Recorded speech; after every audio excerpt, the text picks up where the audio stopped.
Halo semuanya, Assalamualaikum warahmatullahi wabarakatuh. Saya Asto, selamat datang di Semut Buku. Di video kali ini, saya mau sharing sebuah buku yang mungkin namanya udah gak asing lagi buat teman-teman.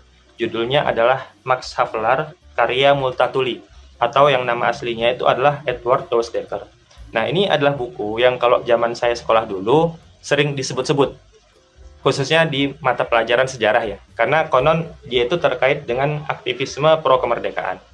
Nah, jadi buku ini tuh terbit pertama kali tahun 1860 teman-teman, di Belanda. Jadi udah lebih dari 160 tahun ya umurnya. Dan konon pas dia ini terbit, buku ini tuh sempat bikin heboh, karena isinya itu dianggap mengkritik dengan cukup keras pemerintah Belanda waktu itu, atas sistem kolonialisme yang mereka terapin di tanah jajahannya, termasuk di Hindia Belanda, atau nama lain Indonesia sebelum kita merdeka gitu. Nah, jadi pas saya ngeliat buku ini di sebuah pameran, ya saya penasaran aja isinya gitu. Ya udah saya beli dan saya baca.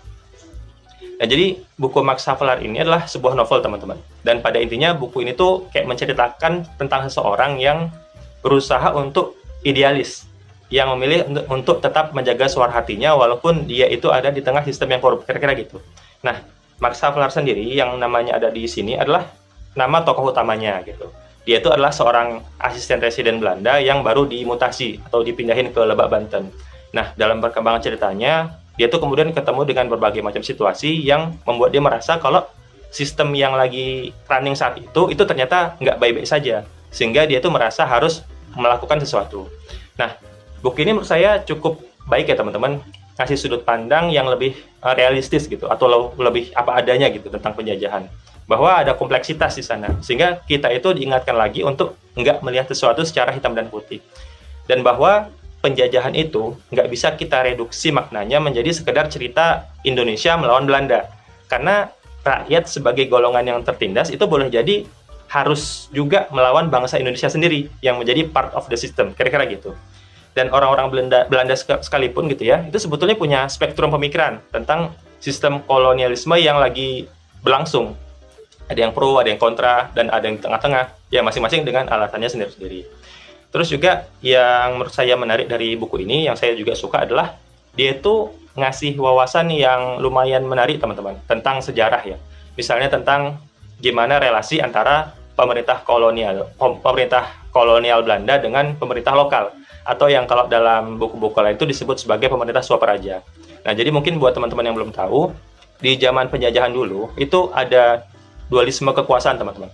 Pertama ada kekuasaan yang dipegang oleh kerajaan Belanda, mulai dari gubernur jenderal gitu ya, yang tertingginya, terus turun ke residen, turun lagi ke asisten residen, dan seterusnya. Nah, yang kedua, ada kekuasaan yang dipegang sama raja-raja pribumi.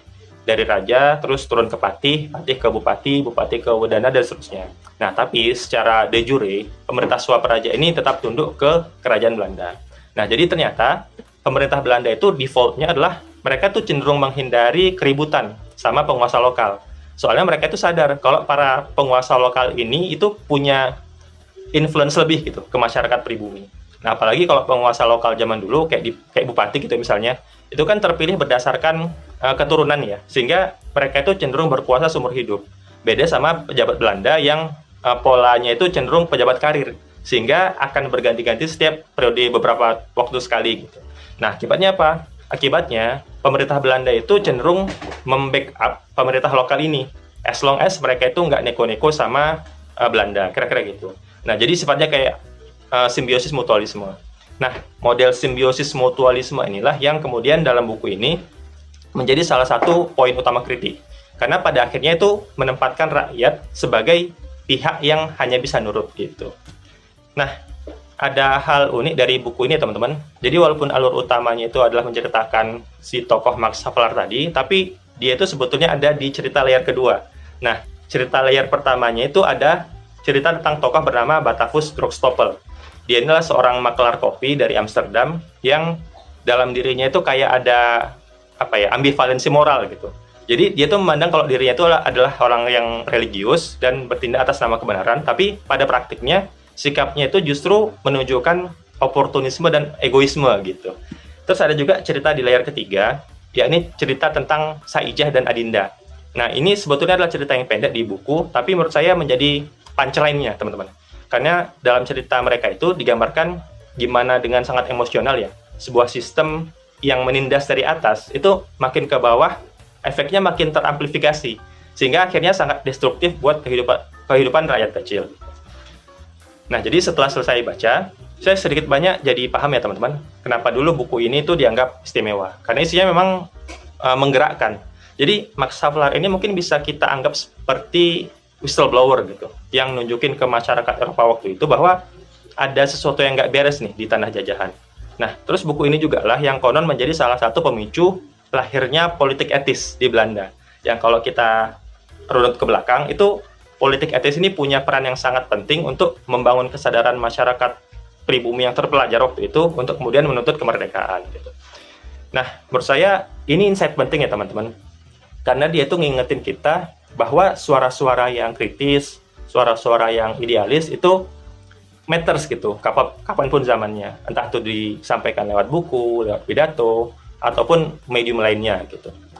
Nah, terus siapa aja kira-kira yang perlu baca buku ini? Menurut saya buku ini tuh recommended banget buat teman-teman yang suka dengan bahasan sejarah, khususnya yang pengen ngelihat gimana situasi penjajahan waktu itu secara lebih fair ya, secara lebih apa adanya.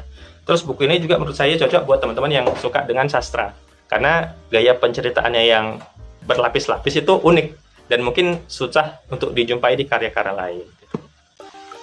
Oke teman-teman, itu aja review saya kali ini. Makasih banyak buat teman-teman yang udah nonton video sampai akhir. Silahkan like kalau suka, dan dislike aja kalau nggak suka. Terus saya juga pengen tahu gimana pendapat teman-teman, terutama yang udah pernah baca buku ini, apa kira-kira kesan yang paling nancep gitu. Silahkan share ya di kolom komentar. Semoga ada hal berguna yang bisa teman-teman dapat dari video ini. Sampai jumpa di video review buku selanjutnya. Jaga diri, jaga kesehatan, dan tetap membaca. Saya Asto. Assalamualaikum warahmatullahi wabarakatuh.